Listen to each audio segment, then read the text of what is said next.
Okay, it's time for an epic lesson. Let's talk about chords. So in this lesson, I'm going to show you how chords are named. So when people ask you to play a chord like D major 7, sharp 11, 9, you know what they're talking about and you know what notes to look for. So there's actually a lot behind that. I'm just going to break it down here. Keep in mind that I use terminology from jazz harmony and contemporary jazz stuff that I learned at Berklee College of Music. So the terminology is a little different than what you get in like AP Music Theory in high school or in classical theory programs that are actually more common. But this is the way that makes the most sense to me, and I think it translates really well to the classical theory anyway. And it's a good perspective to have. So let's talk about these chords. So simply put, when you play 3 or more notes simultaneously, you're playing a chord. If you just play 2 notes at once, it's not really quite a chord. It's called a double stop, and it's not quite a chord because there's not really enough information to give it a strong identifying this is this chord kind of name. So we say that you need at least 3 notes played simultaneously or more to have a chord. So at the core of chord harmony and the study of chords, we have 3-note chords called triads. And triads are a set of 3 notes stacked in thirds. So what this means is that you've got your 3 notes here, and the first note is a third of some sort away from the next note, which is a third of some sort away from the final note, the third note. So for example, if this was a C major triad, we've got C, E, G, and C to E is a major third, and E to G is a minor third, so you've got a third here, and then another kind of third here, so they're stacked thirds. Very importantly, you'll also see that if you compare C, E, G, if you compare each of these notes to C, the root, or the first note, then you get a major third from C to E, and a perfect fifth from C to G. Now, that's really important because we do a lot of analysis and naming these chords, and everything we're about to review is based around the relationship between the root note, which is the first note, and the other notes. Alright, so in this case, the relationship between C and E was a major third, and C and G was a perfect fifth. And that's actually C major triad, but we'll get to that in a second. So let's learn to name and define the 4 main types of triads, these fundamental chords. So first, if a triad has a major third and then a perfect fifth from the root, like we were just saying, you have a major triad. So C to E is a major third, C to G is a perfect fifth, so C, E, G is a C major triad. So here's one on guitar.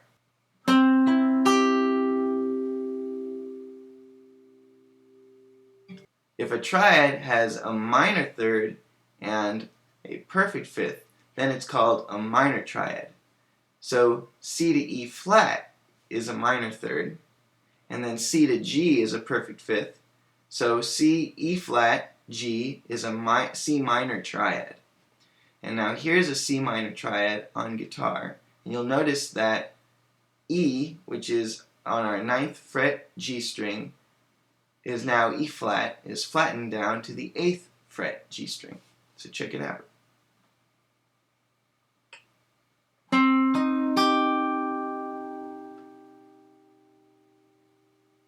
If a triad has a major third and an augmented fifth, then it's called an augmented triad. So C to E is your major third, and then C to G sharp is an augmented fifth.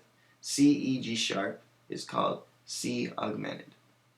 So here's that on guitar. You'll see now that the 8th fret B string has been sharpened up 1 fret to the 9th fret to play G sharp.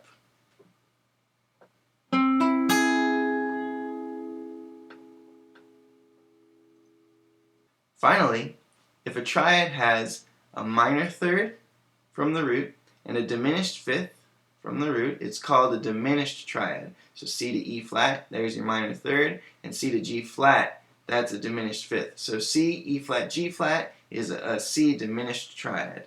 And here it is on guitar. And in this case, we've lowered the G to G flat.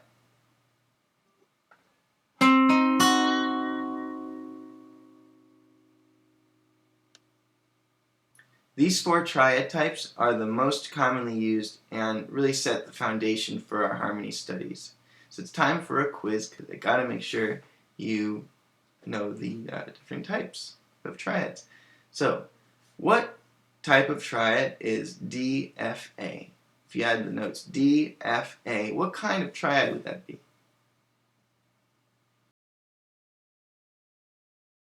The answer is it's a D minor triad. You can find the answer by using what we learned about intervals in lesson 4 to determine that D to F is a minor third and then D to A is a perfect fifth. And so when you have a minor third and a perfect fifth from the root, you've got your minor triad. So that's a D minor triad. Since D is the root, we have D, F, A. Minor third, perfect fifth. Okay, let's try another one. What type of triad is G, B, D sharp? So you've got G on the bottom, then B, and D sharp. What type of triad is that?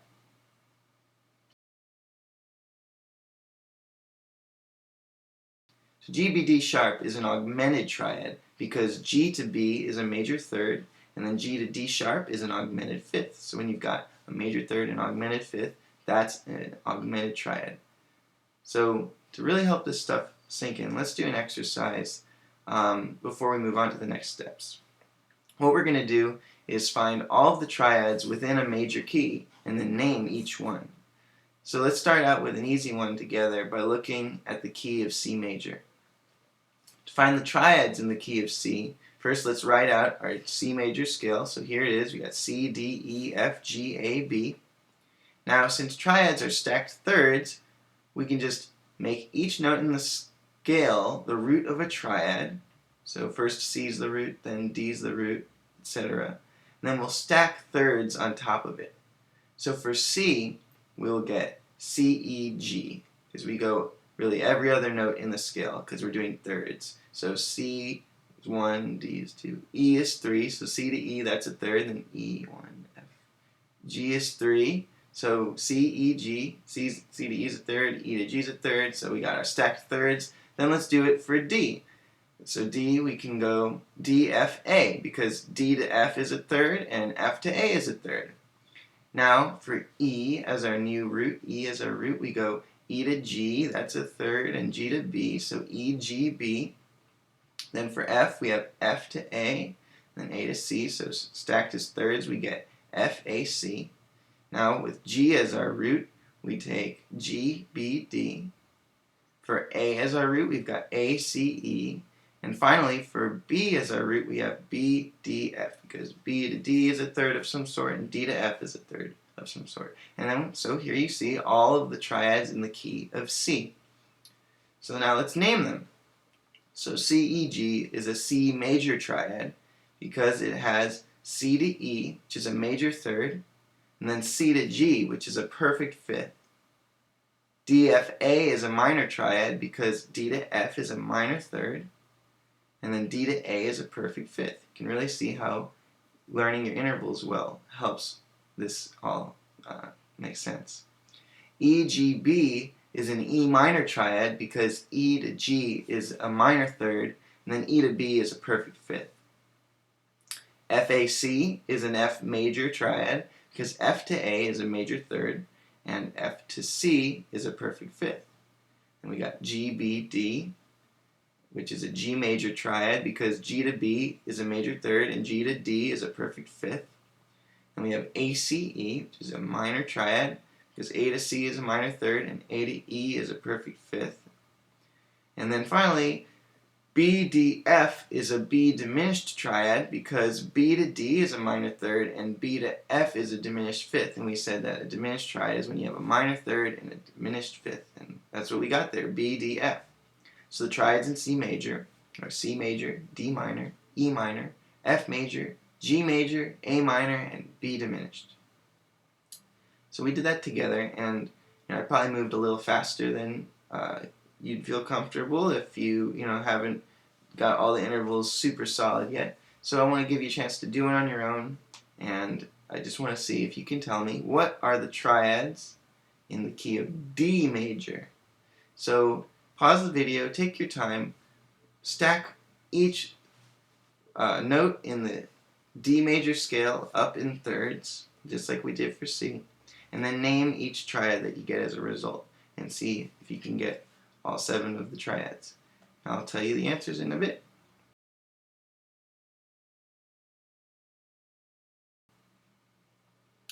So you should have your D scale, which is D, E, F sharp, G, A, B, C sharp. And for your triads, you should have D, F sharp, A, that's a D major triad. E, G, B, which is an E minor triad. F sharp, A, C sharp, which is an F sharp minor triad. G, B, D, which is a G major triad. A, C sharp, E, which is an A major triad. B, D, F sharp, a B minor triad. C sharp, E, G, that's a C sharp diminished triad. So this took a super long time, don't worry, because it takes a while at first to recall everything you've learned about keys, intervals, and triads and use them together to figure this out. But the more you practice answering questions like this, the more everything will click in your brain hole. And now that we've gone over the 4 basic types of triads, I can show you how to name and form 7th chords, which are really fun. But first, make sure you review the triads. I would just pause the video, go back, and make sure triads are really solid. And then we'll move on to 7th chords. It's a very epic lesson. There's lots of parts. It's really important to take your time with it.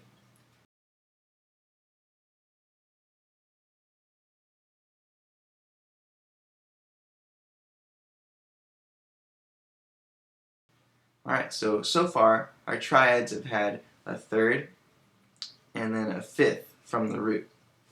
And if we add a 7th to a triad, we get a 7th chord. So now we're going to deal with 4-note chords. So CEG, for example, is a C major triad. If you add a major 7th up from C to the chord up here, you get CEG Bb, which is a major 7th chord. So here it is on guitar. You'll see I'm playing the 7th on the 7th fret of the E string, and that note's a B.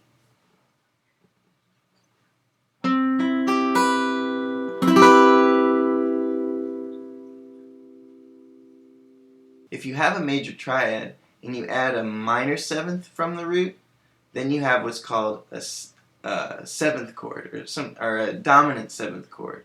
If you ever see like the chord written C7 and it doesn't say major 7 or anything, it just says C and then 7, that means it's a dominant 7 chord. And that's what you get when you have the major 3rd, perfect 5th, and then a minor 7th on top. So a major triad with a minor 7th. So in the case of C major, if you take CEG, that's your C major triad. If you add the minor 7th from the root on top, you get CEG B flat, which is a C7 chord, or also called a C dominant 7 chord. So here it is on guitar. Notice I flatted my 7th on the high E string to B flat, which is your 6th fret.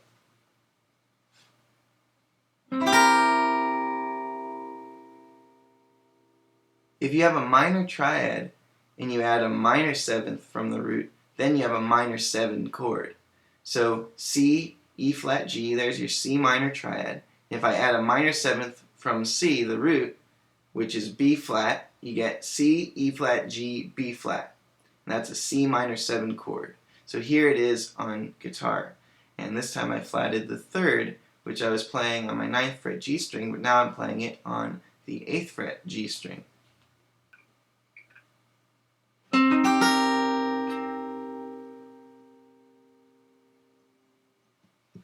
If you have a diminished triad, 1 flat 3 flat 5, and you add a minor 7th from the root, then you have what's called a minor 7 flat 5, or a half diminished chord.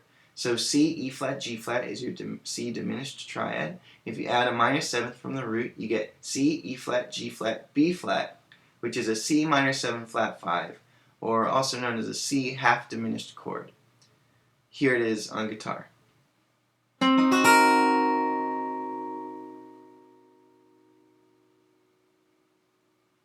Finally, if you have a diminished triad and you add a diminished 7th, which is just a minor 7th down a half step, you get a diminished 7 or fully diminished 7 chord, or fully diminished chord is the classical term.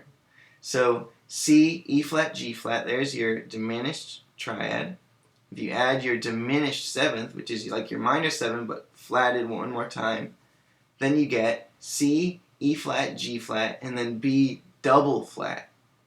Because B flat is your minor 7, and when you flat a minor interval again, it becomes diminished. So this is a C diminished 7th chord, or a fully diminished 7th chord. We have C, E flat, G flat, B double flat. And if you have two flat signs, it's actually called double flat. That's something that we didn't go over initially when we're talking about flats and sharps because it's less common, but that's what happens there. When you take something that's already flatted and flat it again, it's just double flat. So here's what it looks like.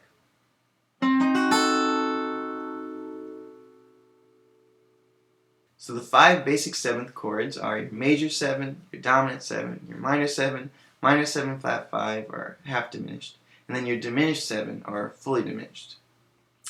So now using this information, let's try to do what we did with the triads and find all the 7th chords in the key of C. It's the same process we used for triads, but we'll include 4 notes in each chord by adding the sevenths from each root. So first, we look at our C major scale here, which is C, D, E, F, G, A, B, and we just start stacking up the thirds, 4 notes per chord. So we end up getting C, E, G, B. C to E is a third, E to G is a third, G to B is a third. Then we have D, F, A, C. D to F is a third, F to A is a third, A to C is a third, etc. Then we get E, G, B, D, F, A, C, E, G, B, D, F, A, C, E, G, and B, D, F, A. So CEG Bb is a C major 7th chord because it has your major triad, CEG, and then a major 7th on top. So you got CEG B. B is your major 7th. DFAC is a D minor 7 chord because it has a minor triad, D F A, and then a minor 7th on top, D F A C. D to C is a minor 7th. EGBD is an E minor 7 chord because it has a minor triad, EGB, with a minor 7th on top, EGBD. E to D is your minor 7th. FACE, face, is an F major 7 chord because it has a major triad, FAC, with a major 7th on top, F to E, FACE. GBDF is a G7 or G dominant 7 chord because it has a major triad, GBD, and then it has a minor 7th on top, GBDF. ACEG is an A minor 7 chord because it is a minor triad with a minor 7th on top. You got ACE, there's your minor triad with a G on top, ACEG. And BDFA is B minor 7 flat 5, or in classical terms it's B half diminished, because it has a diminished triad, BDF, with a minor 7th on top, BDFA. Wow, wow, wow. Now, let's find all the basic 7th chords in the key of F major. So this one, try it without me. So you just want to stack those thirds, 4 notes per chord, and each one starting on a different note from the F major scale. So each note in the F major scale is going to be a root upon which you stack thirds till you have 4 note chords going all the way up the scale.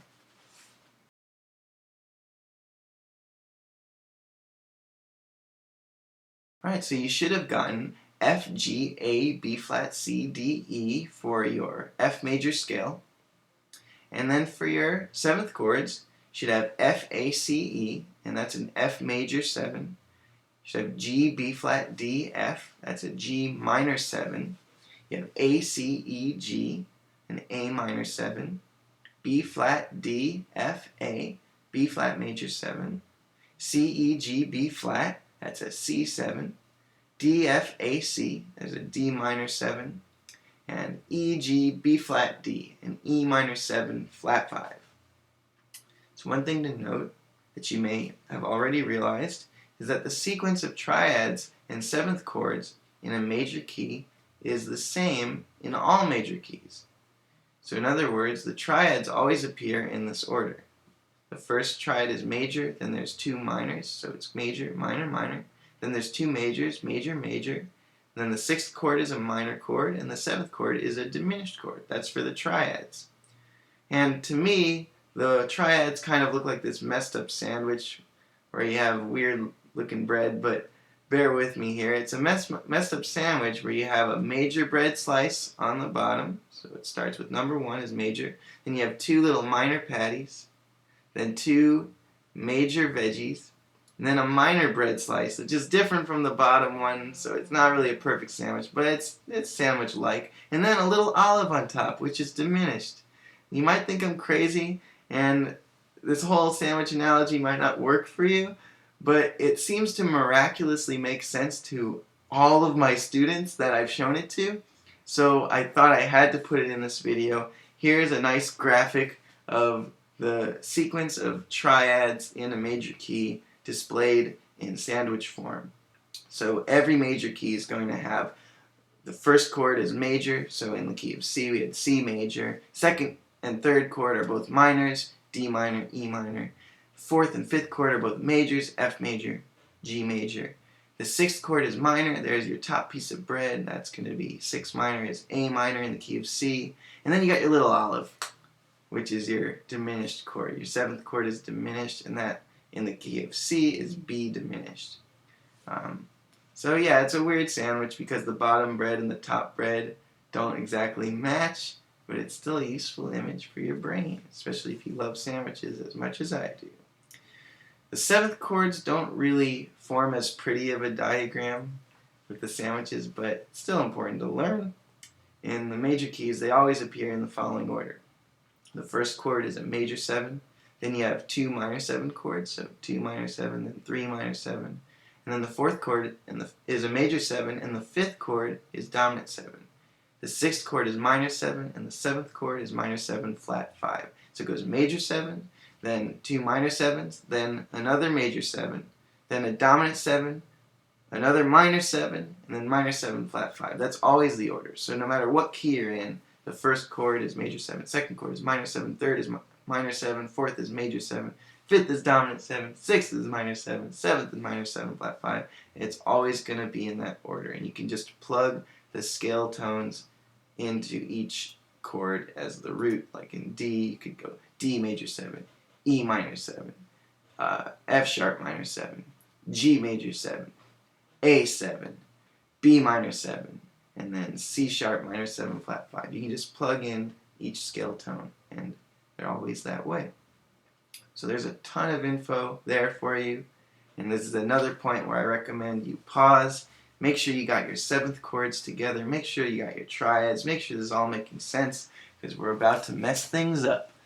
Because in the final chunk, we're going to talk about ways to modify these chords, but you got to have a good foundation in these chords already. And if you're looking for ways to practice this stuff and get it ingrained, find this stuff on your piano or on your guitar. Even if you have to count up notes on each string at a time, given all the lessons that you've had so far in the series, you should be able to find these notes for these different triads, these different seventh chords. It's a huge help. It'll definitely help this stick in, and in the next phase of this whole video series, we're going to get really in depth with translating it to the guitar. But right now we're learning it kind of mechanically, and it might not be a perfect stick this first time, but once we get to moving it to the guitar, it's going to click, and it's going to feel amazing, like eating an apple.